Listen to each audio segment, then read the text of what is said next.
Welcome to another episode of the Body and Mind Sports Show. I am your host, The Mind, and with me is my co-host, The Body. Pleasure to be back. And hey, we're talking a lot of wrestling tonight. Absolutely we are.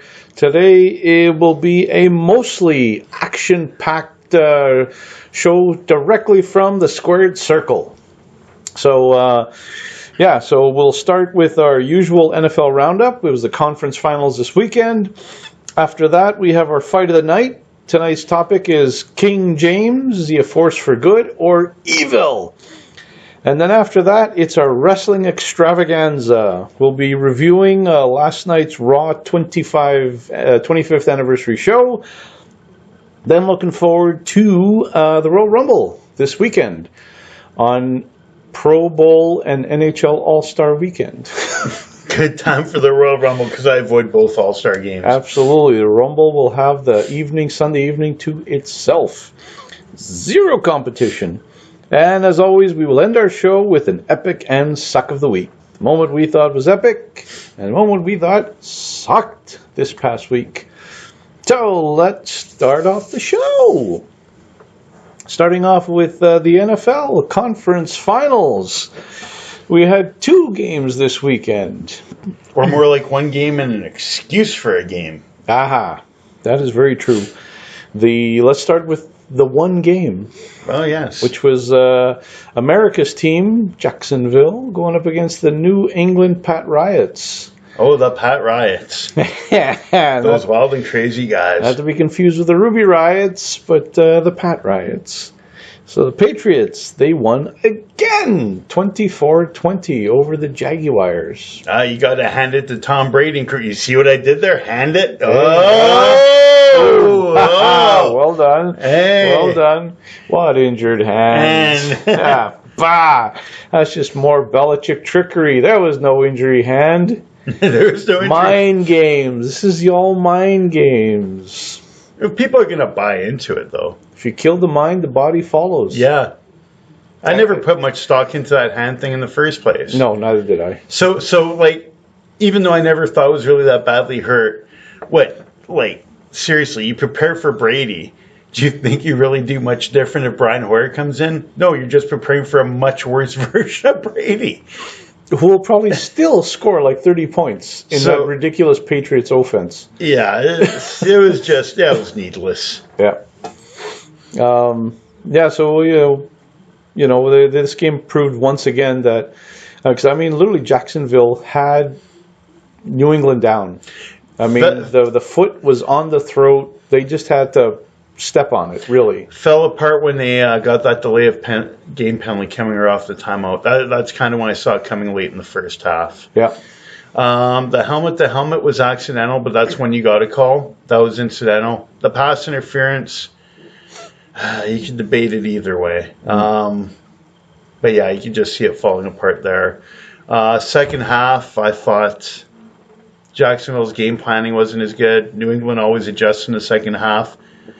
I don't know if this is New England's game planning or if Jacksonville got away from it, because Corey Grant was a real weapon the first half. Nothing to be seen in the second half. Well, and too much zone. Way too much zone by Jacksonville. Oh, okay. So you would have thought just man-to-man should have been the way they stuck the whole game. Yeah. You give them a bit of zone early, change it up a bit, but as it goes later, just man-to-man. You're not going to fool them, so you use your athleticism, which would be man-to-man. Right. I know the one thing I was terribly, terribly disappointed in Jacksonville was the performance of the offense in that second half, that they were so incredibly cautious, and then just Blake Bortles just could not make a single play. No, I didn't think they put him in good positions, and I think he started just getting worried. Yeah. Well, to me, it was just pitiful that it was just 4 and outs. He was a different quarterback between the first half and second half. Yeah, it was just 4 and outs. It was just constant. It's like they'd get the ball even after Jacksonville in the one play. Jack, I think it was, managed to actually strip the ball from New England, and huge turnover. What should have been, a game-killing turnover, actually, late in the game. Instead, Jacksonville, they ran 3 plays and they punted it away. And just delayed the inevitable. Yeah.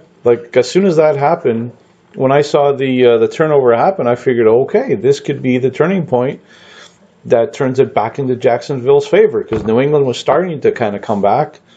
And I thought, here you go. Okay, Bortles, come out, do something, you know. I really thought, I don't know how much run pass option they ran there, those run pass, but I thought Roma had a good point, because he was mentioning the first half they were doing a lot of play action was working. And Romo kind of thought that wouldn't work as well in the second half because New England could adjust. And I guess there's probably only so many play action plays. And there was one play action play I knew New England sent 6, and they just smoked out the whole play action.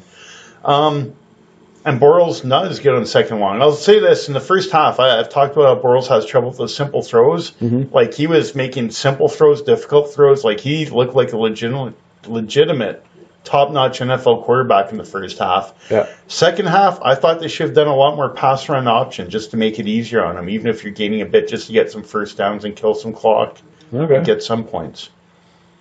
So, so do you think that Blake Bortles can be the QB for this team going forward? I was thinking about that earlier today, and that's a really good question, because on one hand, look how bad everyone said he'd be, and at times he was, but he improved during the year.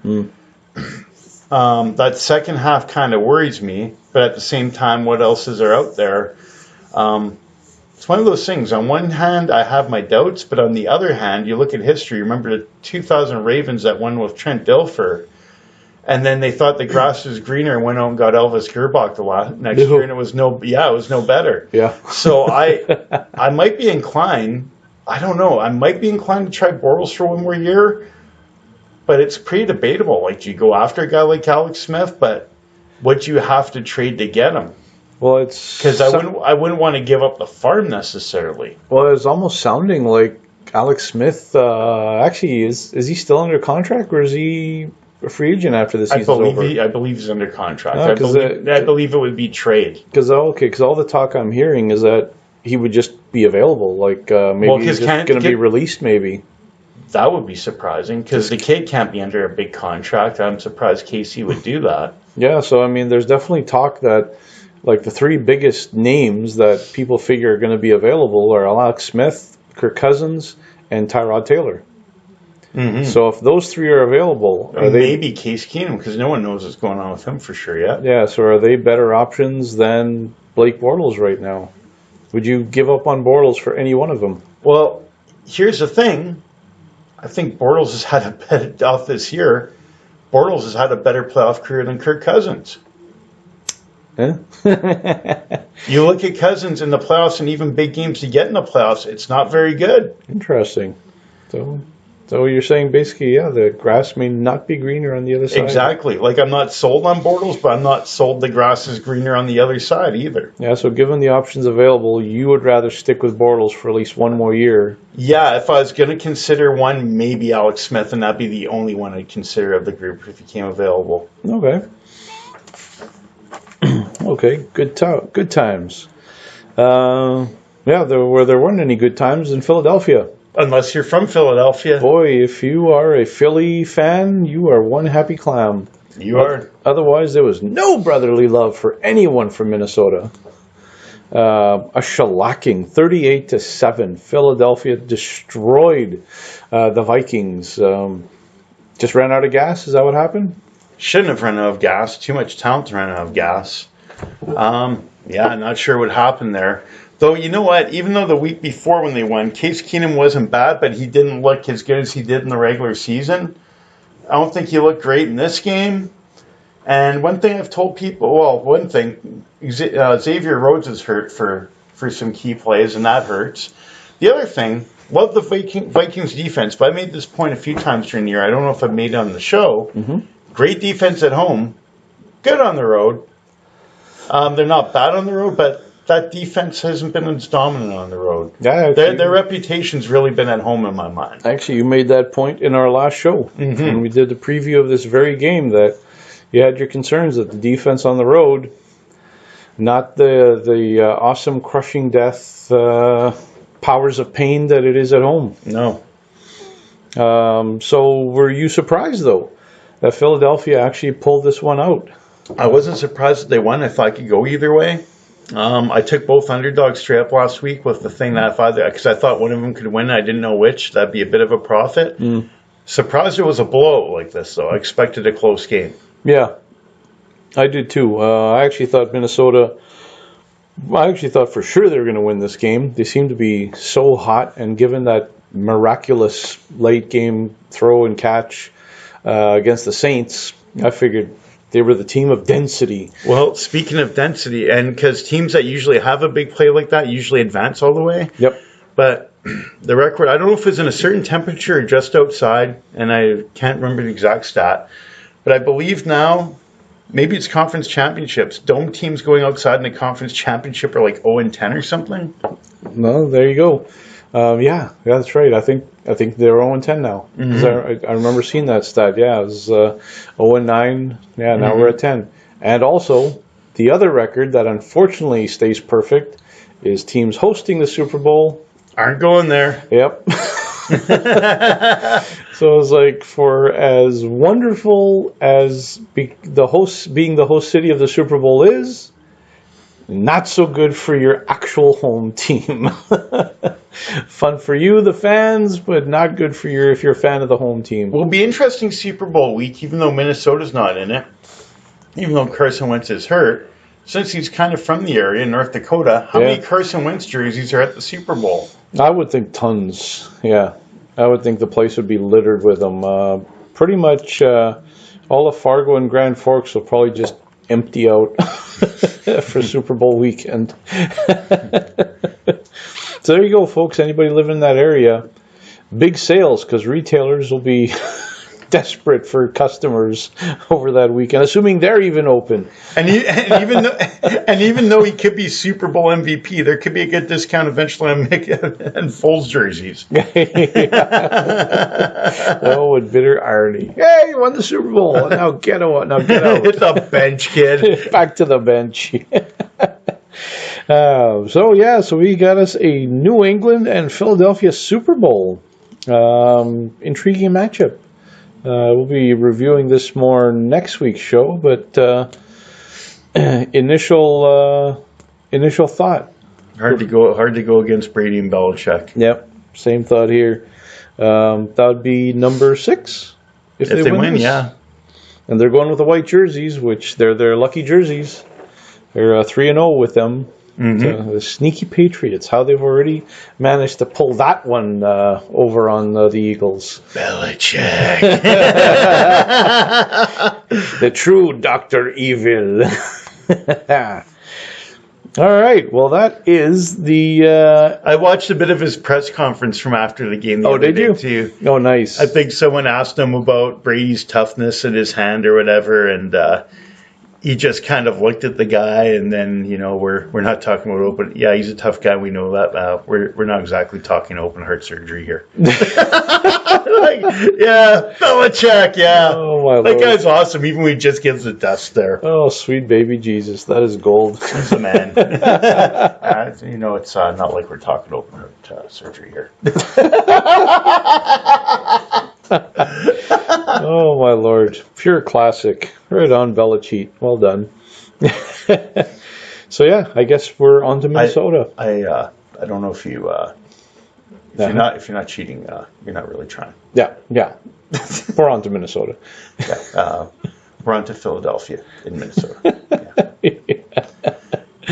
All right. Well, that is our review of the NFL Conference Finals. Finals are done. Boom. We have our Super Bowl matchup. Next, it's time for the fight of the night. Ta-da!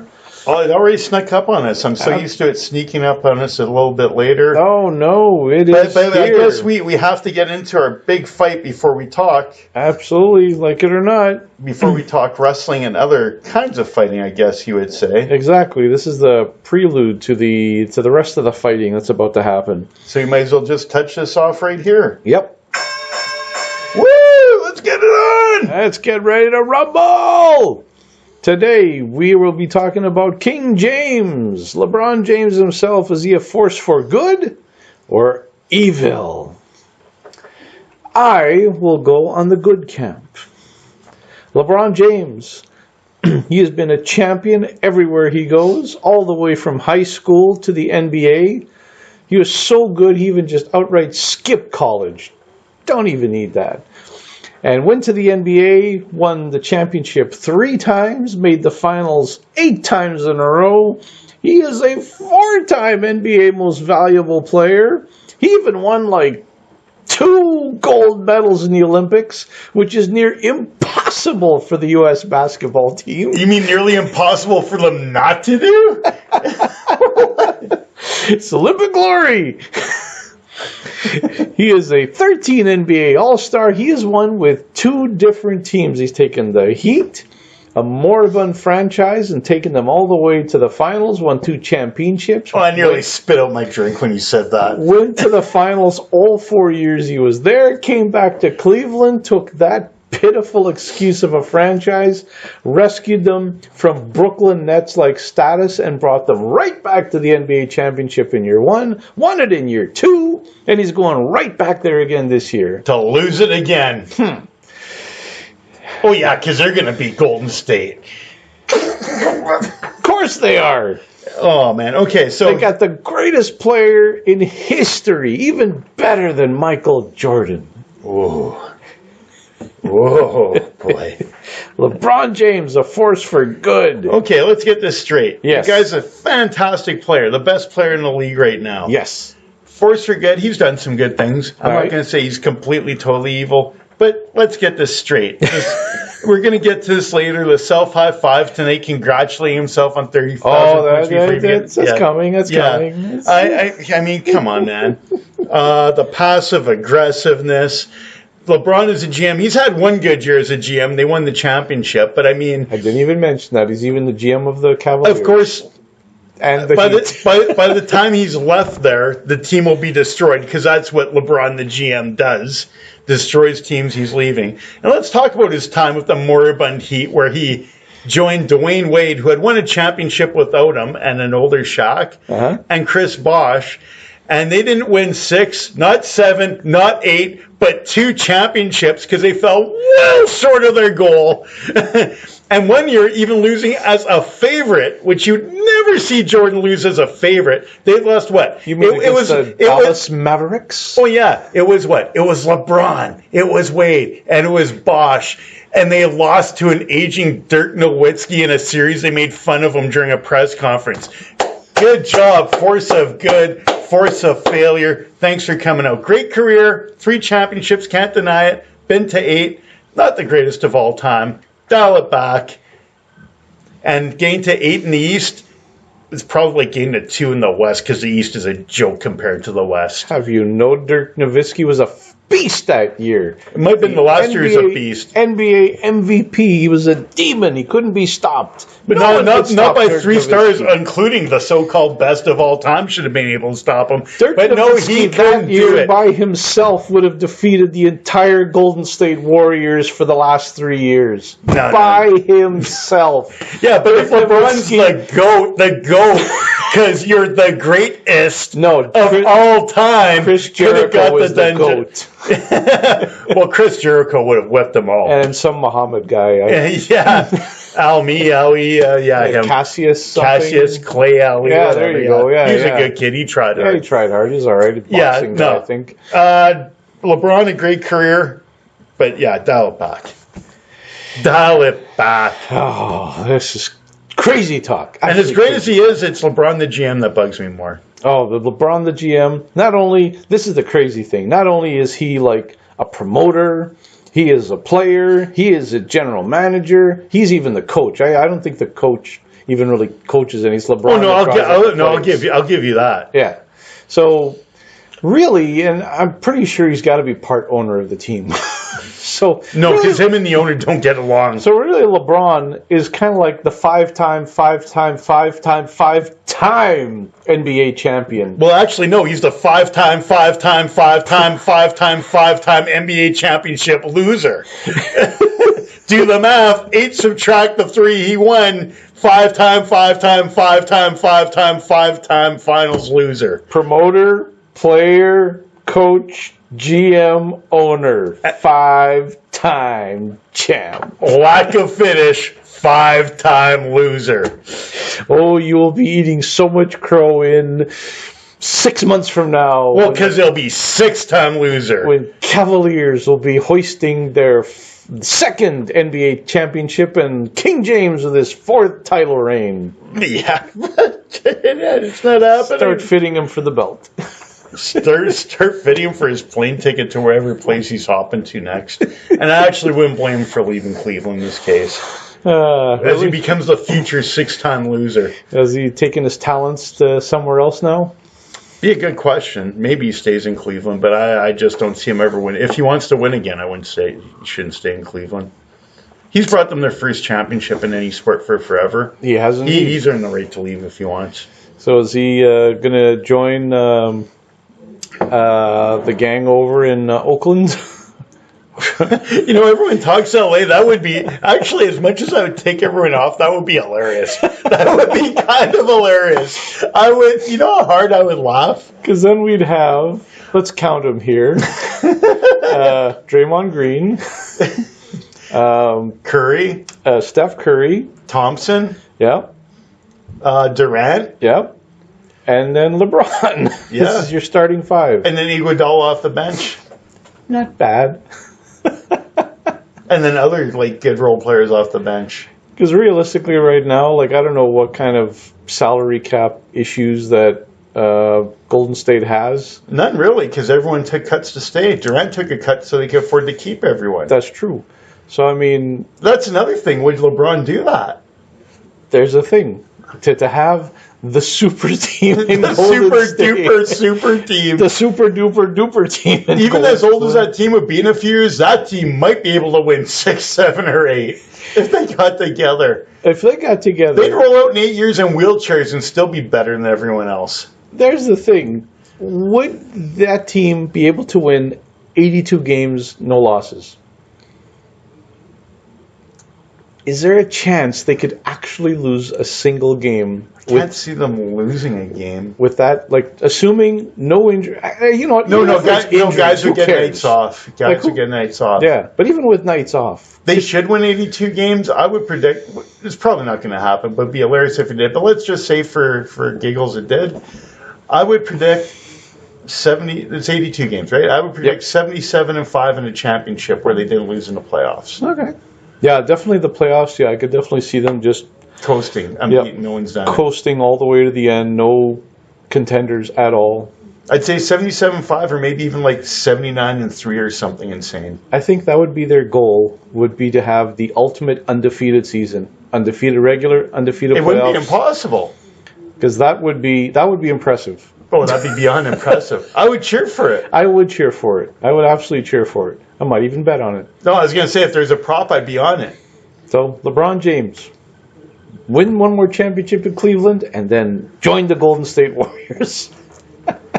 And you say... Oh, that'd be awesome. That'd be hilarious. So, LeBron James, a force for good. Evil, but he could come over to the good side. All right. And with that is our fight of the night. Vote for who you think won. Next, let us turn to... Don't support a 5-time failure. 5-time. Let's turn our attention to the wide world of wrestling, and specifically World Wrestling Entertainment, WWE. Which is funny, because way back in the 70s, it would have been the Worldwide Wrestling Federation. That's right, yeah. Now it's just World Wrestling Entertainment. Yes, there's one thing, good thing that Vince did when he took over the company is to scrap one of the W's. Yeah. That was quite the mouthful. Yeah, everyone else has 3 initials. No, they're going 4. Yeah, no. They were so big time, they're throwing more letters into their name. Yeah, sometimes more is not better. No.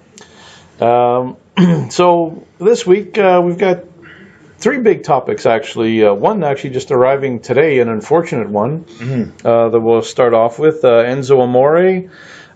For those not familiar, he was the Cruiserweight champion, and he was slated to defend his title this coming Sunday at the Royal Rumble. That's not going to happen anymore because he has been under investigation for rape allegation that happened last October in Phoenix. The investigation is still ongoing, pending some results from the laboratory, from some tests they did. But the WWE on yesterday, they suspended Enzo, and today they just outright released him from his contract. Thoughts? Yeah. Situation like this, I don't like to judge this situation because we don't know what happened. You can start with that. Mm-hmm. So, before I get to the situation about him, well, actually, this ties in with him getting fired. Yeah. Believer in innocent till proven guilty. Myself, when it comes to stuff like this. So now I'm going to paint both scenarios and why I don't like to judge, because not knowing what happened, if you assume either way, if it's true and he did it, I don't like to victimize the victim. She's already been victimized enough. Don't know what happened. Yep. If it's not true, something like this sticks with the accused for their life after. So I'm not even going to guess what happened here right now. Here's what I will say about this, though, because apparently you were saying you've read more of this than I just started reading a bit today. She has kind of a questionable history, and there's been some hoaxes, which I'm sure you'll get into more. Yeah. So on one hand, the false accusation is a possibility. Yeah. On the other hand, like, as much as I can't stand Enzo, he seems like a pretty street smart guy. And a street smart person will exploit someone with this reputation thinking they won't be believed. So I could see this going either way. Whichever one it is, whichever scenario, this is horrible and this isn't good and it's pretty tragic. Yeah. Yeah, it's definitely really this is like a no-win situation no matter how this turns out. I mean, obviously the best scenario would be if this was a hoax, so that'd be good. No one got raped, which is the best thing here. I would agree with that, yeah. So then it'd just be a case of, in this case, if that was true, then Enzo just trying to repair his reputation. But yeah, given that we don't know what happened, so hopefully we'll know the answer soon. But yeah, there's been some talk that this woman accusing him does have a bit of a questionable past and has made the number of, I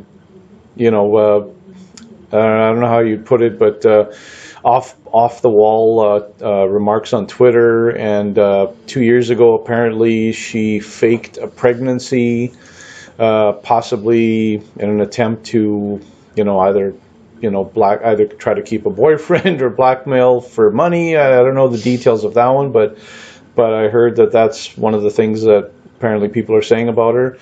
So yeah, it's definitely a case of, innocent until proven guilty. But as people have mentioned, the WWE is not a court of law, so they're under no obligation to stand behind him no matter what. They could always bring him back 6 months later if he is innocent. And not just acquitted, they'd probably want to see he's innocent. Yeah. Like, not just found not guilty, or like they'd probably, Yeah. So some people have been saying, why would they release him before they know for sure whether or not he is guilty or not? Well, they don't have to. Because obviously they're very sensitive to these things, especially given some of the tragedies that have happened to wrestlers in the past. So they're probably extra sensitive about this sort of thing, such as issues with like Chris Benoit and that sort of thing. And it's just an extra sensitive issue. Yeah. Oh yeah. Well, especially nowadays with the whole Me Too movement and everything. So it's a pretty tragic situation right now. So for now, Enzo Amore, anytime soon. No. So stay tuned for further updates on that. Next, we also have Raw. For those of you who don't know, and if you don't, shame on you. Last night was Monday Night Raw's 25th anniversary show. Yes, I recorded it. I've only seen a bit of it.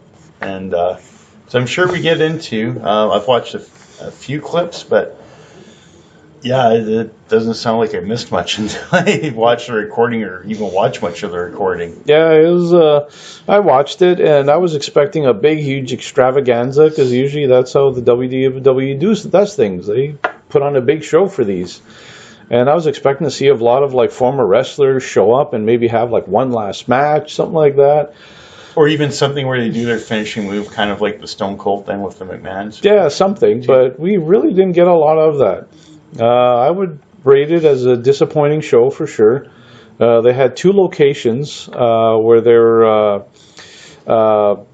broadcasting the show from yesterday. They were doing one in the Barclays Center, where the Islanders and Nets play, and then they had the other location was the original arena where the WWE Raw first started. Yeah, somewhere in Manhattan, I believe. I think it's called even the Manhattan Center.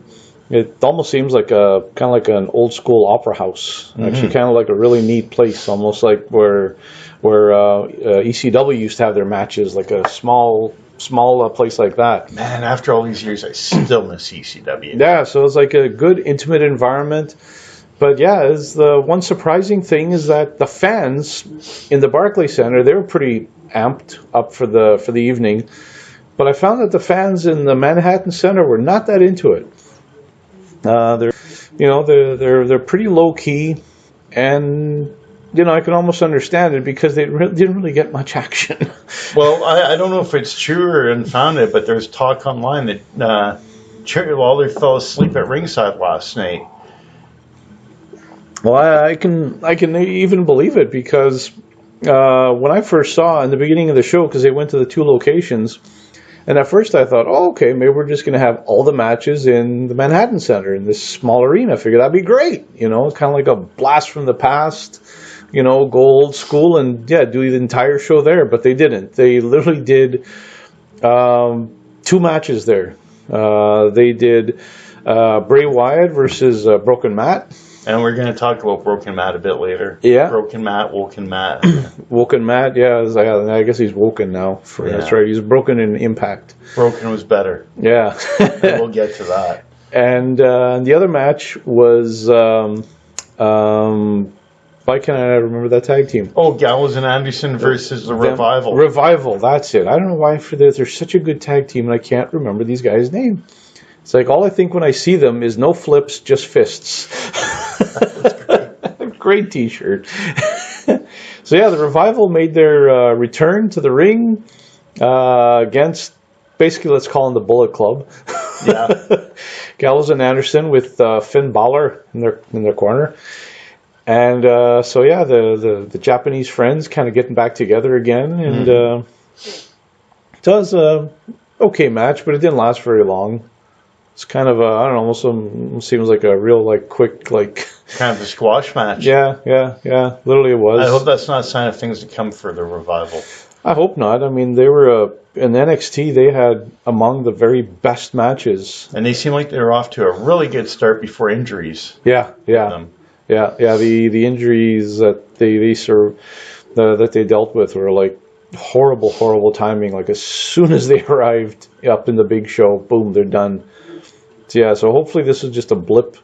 But definitely you heard talk that the fans in the Manhattan Center were not too pleased with the show they got. Yeah, there's been complaints apparently. Yeah, so I could definitely see that because outside of those two matches, which did not go long. The Woken Matt versus Bray Wyatt match was a strange one because the two of them kind of started trying to psych each other out with whether it was the crab walk, which he didn't actually get to do because he threatened it, but then Broken Matt, I guess, scared him out of it. So he didn't do the crab walk, Bray Wyatt. And then Bray, Woken Matt had the whole delete thing going for most of the night, but the match itself I think lasted maybe 5 minutes, if that. And then it ended pretty suddenly with Bray Wyatt throwing Broken Matt into the ropes, and then suddenly he gave him the Sister Abigail, and that was it. Sounds like some of their promos lasted longer. Yeah, it was a surprisingly short match. And the same thing, the Revival against the Bullet Club wasn't a big long match either.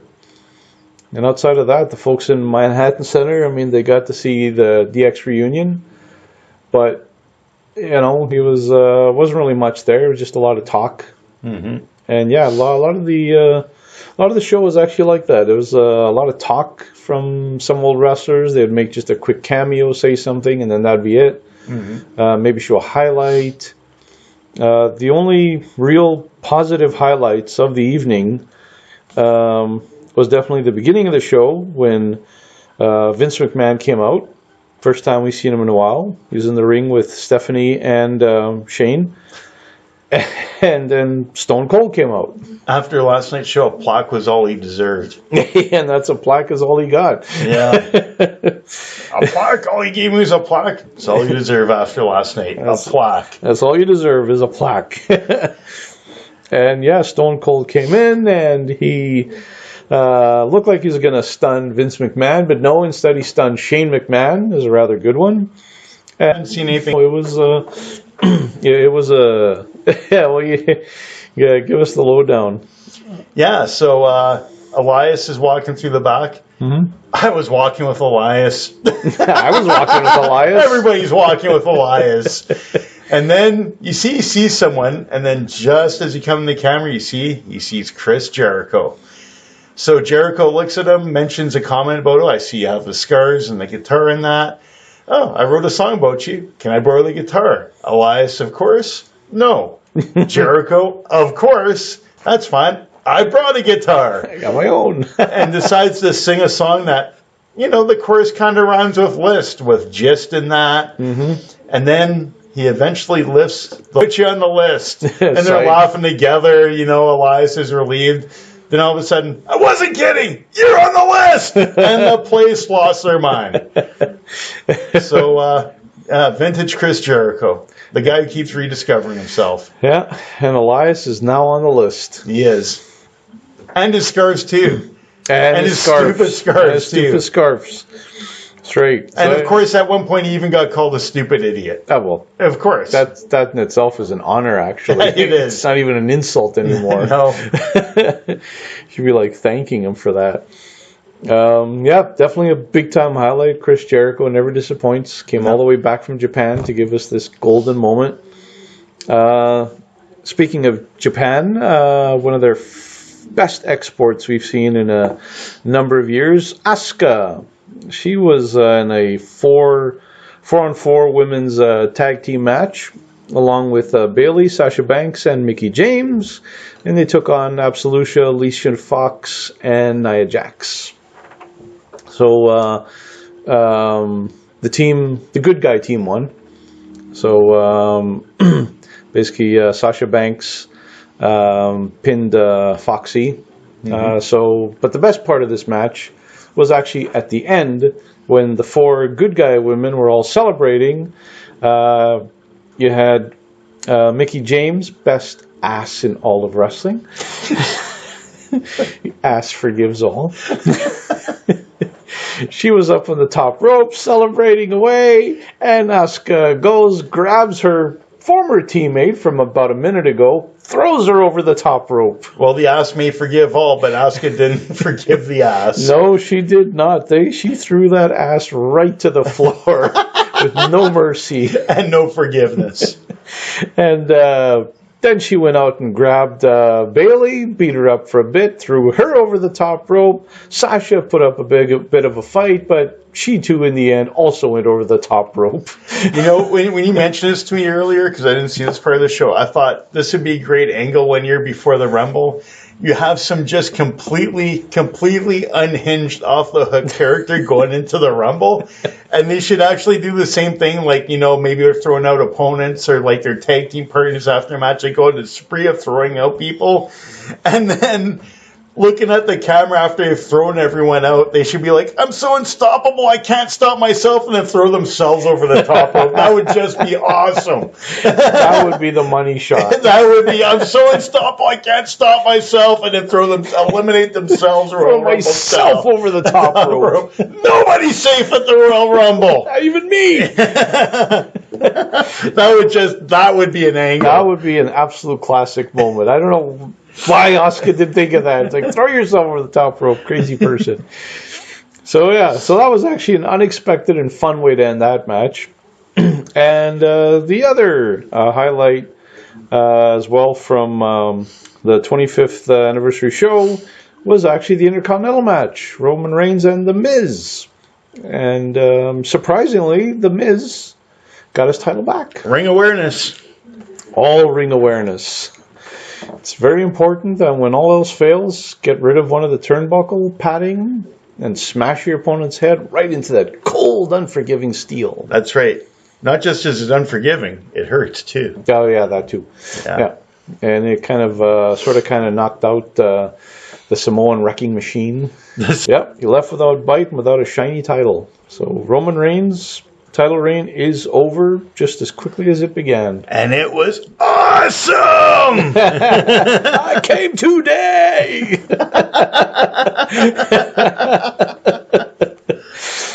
So that was good old Raw 25. Outside of that, the rest of the show saw some quick cameos from DX, Ric Flair, former GMs, but yeah, it could have been much better.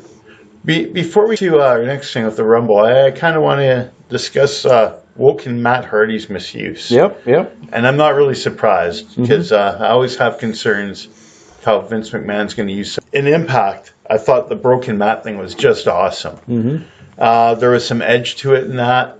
It's almost like, well, even though Star Wars is Disney, I can't say all bad about Disney, but it'd be almost like taking something that had an edge. It'd be almost like taking something that had an HBO,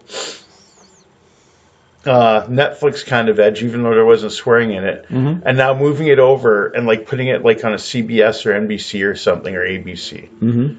It would just like seem completely watered down in that.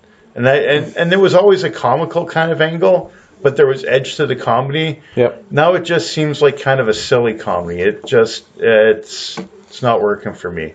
No, and I don't think that's Matt Hardy's doing. I'm thinking that's WWE creative. Yeah, it is a strange thing because they seem to be focusing a lot on Matt being crazy and having his crazy laugh and googly eyes and everything. There was more substance to the original character, and it was always kind of dirty and gritty. And this is like the good production doesn't go as. Yeah, and that was the thing. Yeah, Broken Matt for sure an Impact. For one thing, he talked a lot more than he does now. Yeah, now he just laughs. Yeah, now he just kind of like does his crazy, goofy laugh. And I know both him and Bray Wyatt recently, they've had their little feud thing going. And yeah, it's been basically each one laughing at the other, which I find like, okay, this is not good TV. No. I don't want to see this. Like, stop laughing, for the love of God, do something. Like, somebody punch somebody, or somebody pull up a demon that drags them under the ring. Something like anything, like whatever. Let's have another House of Horrors match. Something, anything. They're just standing there and laughing at each other, like. So yeah, so far it's been a bit disappointing. And it's also disappointing, not just with Matt, but also Bray Wyatt. Because I thought that was a guy that, had a good thing going, and I thought he had the potential to really, like, go far. But he has just seemed to be really stuck on neutral and hasn't been able to really get going. Well, it's hard to be feared as the Eater of Worlds when they have you lose every feud. Yeah, he hasn't gotten on any kind of a streak. Even when he won the title, I thought, okay, finally, Bray Wyatt is finally getting his due. He's the champ now, and he's going to go on a run. And right now, his character doesn't even look like he'd eat a meal, never mind a whirl. Yeah, he's not, Yes, it hasn't been good for Bray Wyatt there. He's on some kind of like, in wrestling terms, on some kind of like weird all-liquid diet or something. I don't know, because, title reigns and winning matches are not really happening for him. No. He might win a match in a feud, but then in the long run, he always loses the feud. Yeah, always. So let's hope that... I can't think of a feud he's won. Yeah. At all. No, not really. So let's hope that things actually turn around for both these guys. Yeah, I think it's booking in both cases. Yeah. Not impressed. Yeah, so let's see where this shapes up, how it all turns out in the end. So next, let's look at this weekend's Royal Rumble preview. And we got the men's and the women's. Yeah, for the first time, we have a women's Royal Rumble match. So I think it'll also be 30 women get in the ring. I believe same rules as the men. Yep, beat the tar out of each other every 2 minutes. Another woman shows up just to have the honor of being thrown right back out again. So let's preview some of these matches. One match we have is the WWE Championship match. AJ Styles. Technically, it's a triple threat, but really it's not. It's a handicap. It's a handicap. It's AJ Styles versus Kevin Owens and Sami Zayn. So a 2-on-1 handicap match. Yeah, I foresee a lot of Shane McMahon, Daniel Bryan involvement in this match. Mm-hmm. And I even wonder if you see some Zayn Owens friction. We are talking two heels going for the world title here. Yep. This one, I can't even begin to predict the finish. It's going to be interesting to see how it turns out. I still think AJ Styles is going to get out there with the belt somehow, but I think it's going to be a really weird finish. See, and fearless forecast. I predict this is the match where Sami Zayn finally gets his revenge on Kevin Owens. I wonder if maybe that's the thing the whole time. Maybe he's been setting up and Zayn goes like straight out heel. Exactly. This whole time was to actually get Owens back. I never thought of that. This whole thing was Sami Zayn having this intricate plan because he hasn't forgotten what Kevin Owens did to him, because Kevin Owens betrayed him back in NXT and gave him the beating of a lifetime to end basically his NXT career there. Yes. And then their feud continued right on into the WWE. And so now all of a sudden they've made up since, what, SummerSlam? Yeah. Yeah.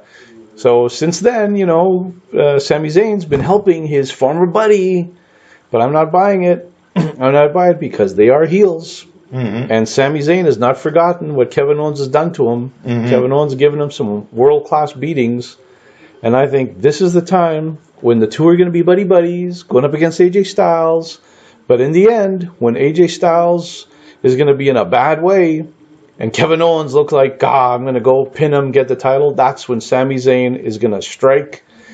I don't know if this is a no disqualification. If it is, he's going to... Triple threat usually is. Handicap quite often. So I predict Sami Zayn will hit him with the belt or a chair or even the Timekeeper's bell. Ricky Steamboat. And betray Owens and win the title. You may have something there. Sami Zayn, I am picking him to be our new WWE champion. Next match, we're going to look at SmackDown Tag Champs. This should be a good one. Wow, this one's a coin flip. Chad Gable and Shelton Benjamin. Old school 2 out of 3 falls. Yes, against the Usos. How do you see this one shaping out? Wow. Tough. I usually see the Usos winning, but 2 out of 3 falls, it sounds like the type of match where you'd have Benjamin and Gabriel win. Or Gable, sorry. Yep. It just seems like that kind of match. But I can also see somewhat of a controversial finish, too. In fall 3. Well, it's... you're assuming it's going 2 out of 3. Oh, I think it's going 3 either way. Nobody sweeping? Nobody's sweeping. No, we're going 3. One thing that's been interesting, an interesting twist to this, is that when this all started, Gable and Benjamin were for sure, babyface heels, or good guys, I mean. And the Usos were supposed to be the villains here. And now it's gone the other way around. Well, the Usos are still got their attitude. But it's more like an anti-hero kind of thing now. It's true, because people love the Usos now. They're absolutely cheered every time they step out there, even though technically they're supposed to be heels, villains. Meanwhile, Gable and Benjamin, they've been acting like heels lately. And usually when there's a turn like this, usually the team that turned heel would usually win. Mind you, WWE has been doing that normal thing, but that's the way I would do it. I have the team that just turned heel win. Yep. Because it just seems, to me, it seems self-defeating to have the heel turn, then they fail. Yep. It's like, why do you bother turning them heel then? Yep. Well, so I'm going Gable and Benjamin. Controversial third fall. That's a strong pick. It's interesting because I know they definitely have been going heel, and even Gable has been doing some pretty decent trash talking lately. I've seen a bit of it. Oh, yeah. Yeah, which I haven't seen him do much before. So it's actually happy to see. He talks better than his ex-tag team partner, Jason Jordan. Yeah. No, he doesn't. He does his better. He should be a man of a few words. Man of no words. But yeah, even Gable and Benjamin recently they did an old school beatdown on the Usos while they were doing an interview. Oh, I miss those. Yeah, so that was very classic. Well done. Because the Usos were debating on who Benjamin and Gable were, and they couldn't remember which was which. As it turns out, they were the guys who beat the crap out of the Usos. And that's what happened. They came in, they beat them, and basically it was Gable that while the Usos are down and beaten and suffering, it said, don't worry, we know who you guys are. He's like, former champs. Well played. So the gauntlet has been thrown. So Gable, Benjamin, I like your pick. I could see this happening. Yeah, I could go either way, but that'll be my pick there. I think it'll be a phenomenal match, though. That I agree with. Because the Usos, they have been like just the best tag team, and I don't know how long. Could be the match of the whole card, actually. I think so. This for sure will not disappoint. I would be shocked if this actually was not a good match. I think this will be for sure contender of the night for match of the night. I would agree. Yep. Another tag team match we've got is the Raw title is also on the line. We have The Bar! Sheamus and Cesaro versus Rollins and your boy, Jason Jordan. Oh, this match won't nearly be as good. Don't have as much faith in Kurt Angle's son? No. Even though it's not Kurt Angle's real life son, he's probably as disgusted as just knowing his kid's his fictional son. So I know the fans yesterday in the Raw show started to chant "You suck" at Jason Jordan, but it didn't sound like with the same kind of affection that they do for his old man. Well, I kind of like the fact Jordan's working his way towards that annoying heel thing, because that's what I think he should be. Yeah. It sounds like that's what's happening. So far, he's kind of been the, I don't know, almost kind of like the guy with the two left thumbs, can't do anything right. Tripping over himself, tripping over Rollins and costing the matches. Yeah, that's the reason I can't cheer him, because I like the heel aspect, but I don't like the incompetent heel aspect. Yeah. He's got to be the guy sneaking out with wins for me to start liking him. So you're incompetent, but you're winning. Oh, that annoys people even more. Yeah. So do you think they have a chance of retaining their title against Cesaro and Sheamus? I kind of do. Yeah? All right. So we come down to the last, well, outside of the Royal Rumble matches, the last main event match, we got Triple Threat, Lesnar, Strowman, Kane for the WWE Universal title. How do you see this one shaping out? Lesnar keeping his title? Yeah, I kind of like Lesnar keeping his title because I think he'll be main eventing at WrestleMania. All right. So he'll be main eventing at WrestleMania, not tending to his cows on his farm in Saskatchewan there? No, I don't think he'll be moving along to that till maybe like the Tuesday after. Like I could see him coming back for WrestleMania and maybe the Monday after WrestleMania, and then not seeing him for a while after. How do you see this match coming out? Will this be an entertaining match? Like three giant guys like this all at once? It makes me nervous. I don't think it's going to be that great a match. Yeah, I keep having this bad feeling that this will not be an entertaining match. I think this might be one of the worst matches of the night, if not the worst. Yeah, I know Kane hasn't really impressed me now in many years. No. I'm not sure why they keep bringing him back out. Like, I think his mystique is gone. Oh, yeah. And Strowman, I really like Strowman, but yeah, I don't see Lesnar losing this. No, neither do I. So yeah, the intrigue for me in this match is difficult. I don't see Strowman winning because, I mean, if he's going to be the next guy, you'd want him to win at WrestleMania. Right. If whoever's the champion is dropping it to the next guy at WrestleMania, I don't see Strowman winning it here just to drop it at WrestleMania. Right. Yeah, I see Lesnar. Yeah, me too. All right, so let's get to the last two matches here. We got Battle Royals, Royal Rumble matches, the women and men folk. So let's start with the women's match. So we have a number of And it's amazing how many great women wrestlers there are now. yeah, it's incredible, and not just like the old school divas, like women wrestlers who are just amazing wrestlers. Legitimate wrestlers, yeah. And not only in the WWE, but down in NXT, they got an entire other division. Between the two promotions, sometimes those are the best matches of the night, or the women's matches. Yeah, they are. Yeah. No, they definitely have no reason to take a backseat to any of the men's matches anymore. No. These are great matches. So for the women, looking at some of the contenders in here, we would have Asuka would definitely be one of the contenders. Absolutely. Yep.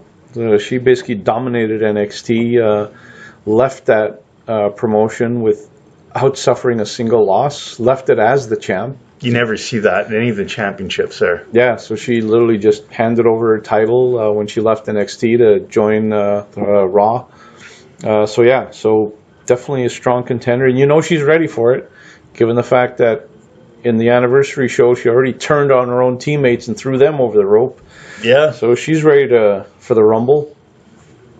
Some of the other contenders here, Bayley, any chance here that she could possibly win this Women's Royal Rumble? Possible, but I have my doubts. Another potential title challenge? Yeah, possible, but I have my doubts. Becky Lynch. She wants the title back. That's a strong possibility. Carmella, well, she's a mystery. She still has the Money in the Bank suitcase. Still hasn't cashed that thing in. You know what would be a great angle, and I just saw this now? Mm-hmm. You have a Money in the Bank winner, and they get a title match. Whether they win the Royal Rumble or just get it, because you could earn a title match without using your Money in the Bank, right? Mm-hmm. I thought a great angle would be the Money in the Bank winner gets a regular title match, and then they use that match just to absolutely get disqualified, just to beat the tar of the champion. Mm-hmm. And then right after they're disqualified and just beat the champ to a pulp, cash in the Money in the Bank to win the title in the match right after that. I think that would be a good angle. That is how you do it. That's how you cash in your Money in the Bank. Money in the Bank. Possibility I could see with Carmella is, let's say Becky Lynch or someone else wins from SmackDown side, and then they go on, and then they face Charlotte's still the champion, right? Yep. They go on and face Charlotte, and whether Charlotte defends successfully or the other person wins, or let's say it's Charlotte, Becky Lynch, two faces, and it's kind of like, remember the Lesnar Reigns angle a few years ago where Seth Rollins runs in, and then maybe Carmella runs in at WrestleMania and picks the bones. Yep. Well, that's the thing. It's usually a good tactic is to pick the bones from the... You could do it from the winner, or just when both of them are out of it and just pick the bones of whoever. Yeah, like whoever destroyed each other for half an hour. Yeah, the two wrestlers just like finished demolishing each other. Yeah, take advantage then. I always thought an interesting way to use your Money in the Bank would be if you won the title. I assume you can still keep the Money in the Bank. I would think so. And so you have it so that if ever in a title match you actually do lose the title, you cash it instantly and pin your opponent right away that just finished beating you. Like just attack them quickly. Just as soon as they get up and they start celebrating, club them with the Money in the Bank case. Club them with the Money in the Bank case and then hand it to the ref. Yeah. And say, I want my rematch right now. That's the thing. I think you don't see that enough. You got to use the Money in the... Because I don't know if anyone's done that yet. You've got to knock them out with the case and then give it to the ref. And then give it to the ref. Yeah. Like I always thought that'd be a great use. Same here. This would literally be an insurance policy that if ever you do lose your title... Your insurance policy is actually the foreign object that gets it back for you at the same time. Exactly. So your opponent would have the shortest title reign in history. Like maybe 10 seconds. However long it took you to clock them over the head. And then even the trash talk after, I knew you weren't good enough to beat me twice in a row. That's Money in the Bank. There we go. Carmella, we're pulling for you. Go Carmella. Make good use of that Money in the Bank. I think I got in the wrong business. I should be like, I should be booking stuff, man. Is WWE hiring? Yeah, probably overqualified the way they're booking stuff. Other potential contenders here from the women's division. We got veterans Mickie James. Any chance? Nah. No, I don't think so either. We have Naomi, former champ, but I don't think we're having that. We're not having that. Nia Jax, obviously going into it, the number one favorite in this match. You know what, though? It'd be interesting. I'm wondering if someone else wins, because Nia Jax and Asuka, have they really faced each other yet? I know Nia jumped her 1 week. Yeah, no, I don't think they've actually had a match. I'm wondering if one of them costs the other, or one costs the other the Royal Rumble, then the other one comes back. Let's say Asuka eliminates Nia Jax. Yep. Then Nia Jax, when she's eliminated, comes back and helps eliminate Asuka. Yep. Someone else wins, and that clears up Asuka and Nia Jax for WrestleMania. Mm-hmm. Yep. No, that is a very powerful possibility. Because they're the two kind of obvious thoughts. You want to sneak a dark horse in there, and you have them on each other. That's true. That is true. So you're saying then that Ruby Riott is going to be our Royal Rumble match winner. That's what I'm hearing from you here. It's the vibe I'm getting. Man, do you think she could win it? I think she could win it. She has definitely gotten a major push in WWE since she showed up. Major heel faction. Major heel faction. Especially when you're going against the face. That's very possible. Yep. I'm very surprised, actually, because her rise even in NXT seemed to be pretty quick as well. So, yeah, she's been on just this straight line up. Mm-hmm. So, Ruby Riott. Possibility. That is my pick for the first ever women's Royal Rumble match. There may be a good one there. Alrighty, so that is the women's Battle Royal. Then we got also the men's Battle Royal, the men's Royal Rumble match. Our annual match here. So some of the big contenders here that we've picked out. Baron Corbin. Nah. Do you see him? No? No. How about John Cena? He's back. He's always a possibility. Yeah. All right. You see him potentially having another championship run, or is he too Hollywood for this now? Does he need one more to beat Flair? He does. Yeah, they might give it to him. There you go. I hope not. How about Finn Balor? No, I don't think so. No, the Balor Club not ready to take over? Long shot, but I have my doubts about that right now. Okay. Randy Orton is also here. I doubt it, but you can never write him off. Yeah. Wasn't one of the years he won a year that no one expected him to win either? It was indeed. Yeah, so you can't write him off. Yeah, no, Orton is one of those guys that, I don't know, he goes away for a while, you kind of forget about him, then he comes back, and you figured, he's done. And then he just goes on and wins more championships. Mm-hmm. Yeah, never count out the Viper. RKO'd out of nowhere. Actually, check my back, actually. Should look around right now. Are we safe? I don't feel like getting RKO'd right now. No, not do I. Don't see it coming. Yeah, please do not RKO me. I'm full of chocolate. We also have Shinsuke Nakamura. Legitimate shot here. All right, you're liking Shinsuke here for this. He's not my favorite, but he's a legitimate shot. Think of it this way. If Styles wins, you're setting up Styles Nakamura for WrestleMania. I like the matchup. Yep. New Japan comes to America. Yes. Nice. We also got here I got here as a dark horse. I'm walking with Elias. Are you? Oh, I'm walking with Elias. I'm even going to walk with him right over the top rope when he gets eliminated and hit the floor with him. You're a devoted fan. You're I'm going to walk right over the top rope with him. So you might be jumping over the top rope. I'm so dedicated to walk with Elias, I will walk right over the top rope.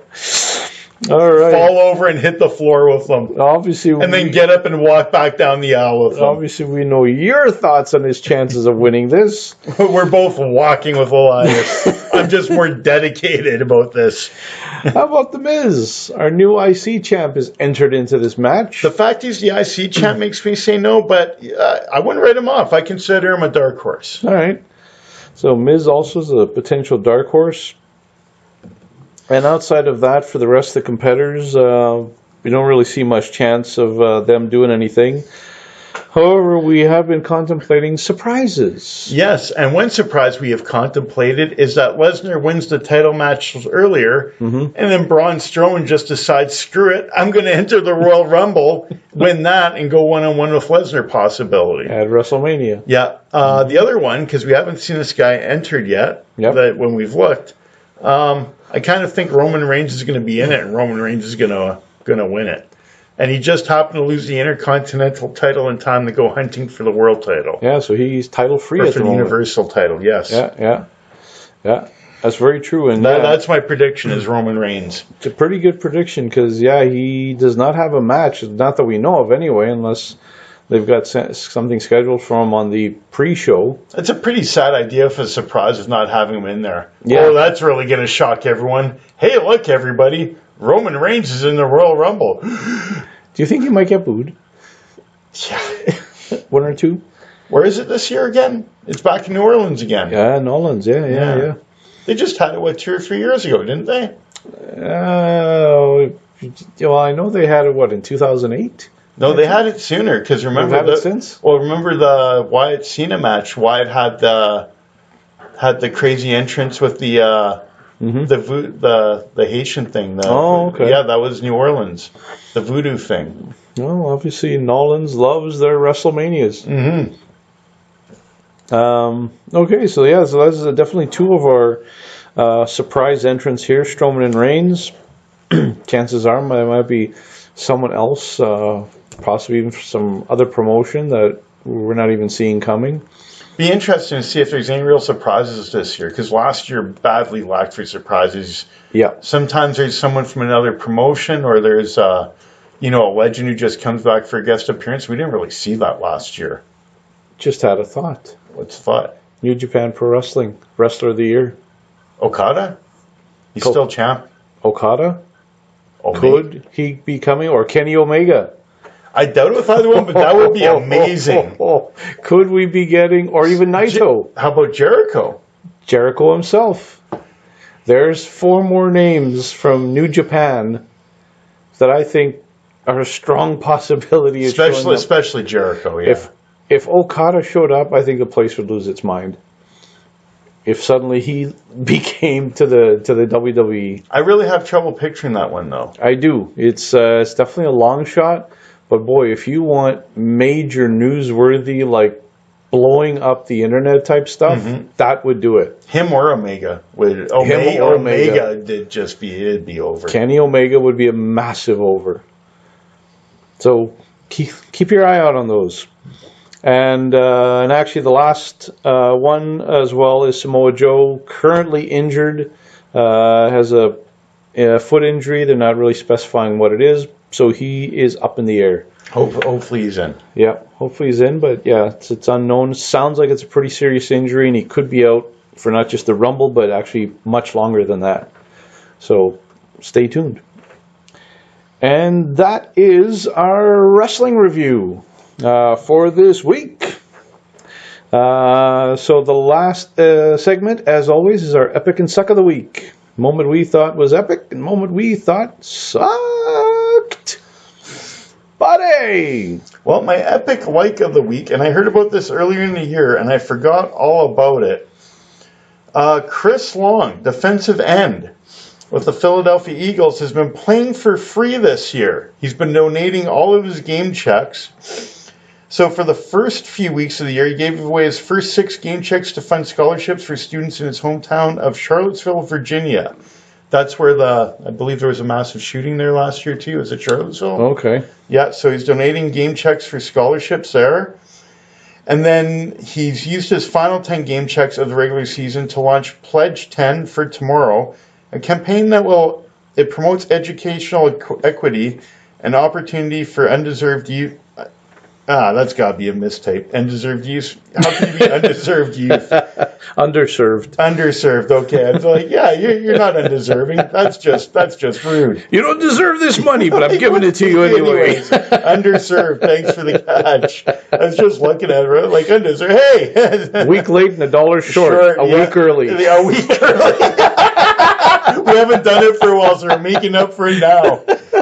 Yeah, and that charity is going to youth in the three cities played him before, and now Philly, Boston, St. Louis. So I think that's awesome. He's played the whole year for free and given it for charity. So that's amazing. Yeah, that's a beautiful thing. Well done, Chris Long. No, for underserved I youth. Applaud you for undeserved Coming youth. Coming from an undeserved host. Maybe it's an underserved host. Yes. You drank enough? Not tonight. Let me work on it. All right. So that is your epic suck of the week. Oh, epic suck of the week is more comical than anything. LeBron James self high five. We are tag teaming this one. Oh yeah. So today, was it on Instagram? He congratulated himself on being the youngest player to hit 30,000 points. Yes, he He did. needed 6 points. It was a given he's going to get it, barring injury. Yep. He hadn't even got it yet. He's out there congratulating himself. We're doing this on Tuesday, so the last time I looked, he easily got his 30,000th point, and last I checked, it was actually in a losing effort. So, congratulations! Pat yourself on the back. Go home, and a saying I got from you: go home and tell your mother you're a flop. even though you're a great player, hey, I got 30,000 points. Who cared that we lost? Yeah, you lost 114-102 to the San Antonio, but hey, what does it matter? He sent a picture of himself in high school this morning saying that he wanted to be the first to congratulate himself. Because, it's not like it left people don't congratulate him. I guess he was worried nobody else might realize he's about to get 30 points. They might forget. So he wanted to make sure, hey, me, I'm great. I love me. You got to put it out there. So it's good. It's good to like yourself. You got to love yourself. You got to put positive feelings out there. See, and that's even if it's being positive about yourself. Hey, me, congratulations. Me. Well done. Yeah. Self high five, Barry Horowitz, pat on the back. I was going to say the same. I'm Barry the man. Horowitz. I'm the man. Exactly. Oh, yeah. Is a beautiful Barry Horowitz moment, patting himself on the back. And yeah, you know what? LeBron has shown that he is the Prince of Positivity. The Prince of Positivity, nice. So Congratulations, me. So many people, they have all these issues with self-loathing, self-esteem. I hate myself. I don't look good. I'm too skinny. I'm too fat. I'm too dumb. I'm too smart. Blah. LeBron, no. I like me. LeBron lives by the old T.O. credo. I love me some me. So well done, me. From LeBron to LeBron. King James, the Prince of Positivity. And you are our suck of the week. It's a good thing there's email these days, because this guy probably would have snail mailed himself back in the day. Oh, you know he would have. Well, he would have couriered it. It's faster. It is. Where am I sending this to you? Right back to me. Yeah, and make sure to send himself a telegram at 9 a.m. so he would arrive by game time. Yeah. You see the UPS or FedEx guy just standing there. I don't have to go anywhere. No, you don't. Thanks. Hand it to him and just take it right back out of the dude's hands. Good old LeBron. He just keeps giving. Even if it's to himself. So that is our tag team suck of the week, King James. My epic of the week are soccer stars bleeding for the cause. You think soccer is... You know what you're talking about. This is how real men suffer in the beautiful game. Ronaldo, greatest soccer player in the world. Star for Real Madrid this week, went to head a ball that his teammate had centered for him, made the diving header, put the ball in the net, while at the same time getting a boot in the head from a defender. Kick was so hard, split Ronaldo's head wide open, and he bled like Ric Flair after a cage match. When the trainer came on, he asked for the trainer his phone so he could look at himself in the phone's camera to see the damage. You deserve to after that. And he didn't look impressed. He was not impressed at all with the pools of blood gushing from his beautiful locks. So isn't his head relatively shaved? It's relatively. Beautiful. So Ronaldo proved tough guys. So he's tough. He bled for his team. And then our second soccer star of the week, Swansea City, Wales' favorite soccer club, played a big game in the English Premier League on Monday Night Football against, Of course, against Liverpool.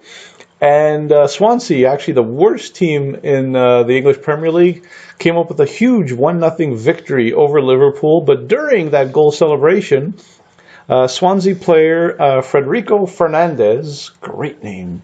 That is awesome. During the celebrations, a teammate jumped on his back. That might be the best name since Freddie Fender. That is a good name. That was. See, it's both are FF's names. Yeah. Federico Fernandez, Freddie Fender.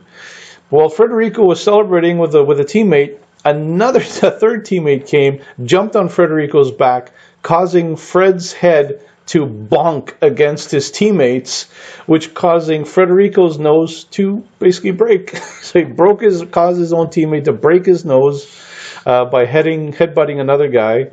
He broke his nose, bleeding again, like an old school barbed wire match. And but he went to the side, got taped up, came back in the game, finished.